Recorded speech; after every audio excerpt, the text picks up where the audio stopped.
One of the wonderful things about there not being such a thing as the best ukulele made is that we as ukulele players get to enjoy all of the different aspects of ukulele that have to do with quality.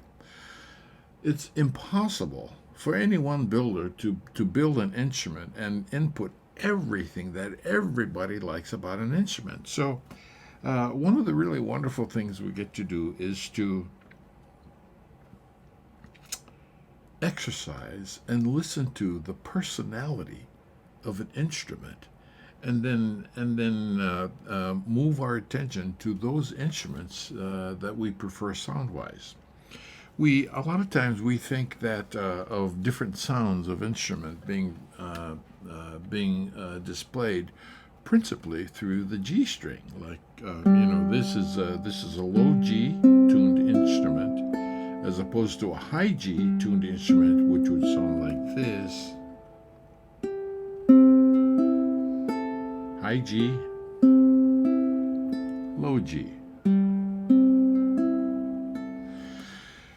But the wonderful thing about ukulele is that different sounds, go much, much beyond just the difference between a high G or a low G.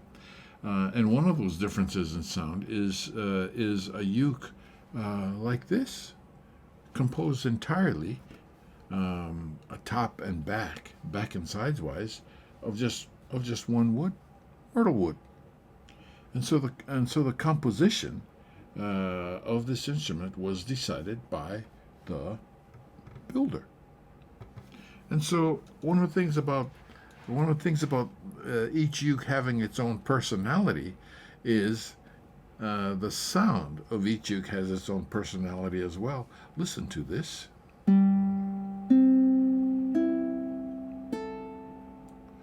I would describe that sound as being not especially bright or high. It has a certain degree of mellowness to it. And one of the things I personally like about instruments that sound mellow is to play mellow music on it. For example,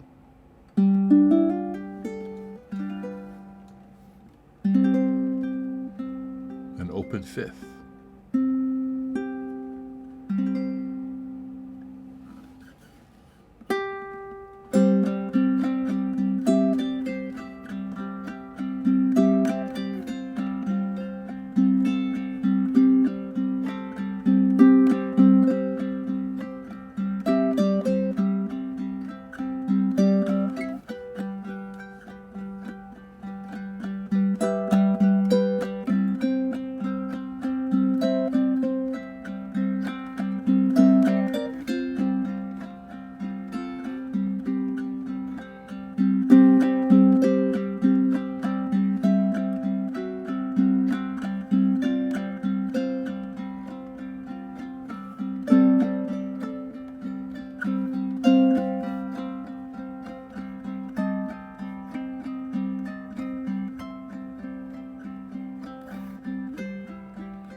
And one of the most fascinating things about this ukulele is that it was made by a person who lives in Chicago.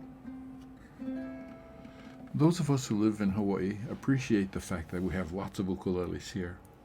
But the ukulele came to us from Portugal. Where it came to Portugal from, we're not sure, and I'm certainly not sure. But the point to be made is one of the wonderful things about ukuleles is they're like all over the world. What a wonderful, wonderful opportunity we have of enjoying ukuleles like this one that was made in Illinois. Nice job, Kev.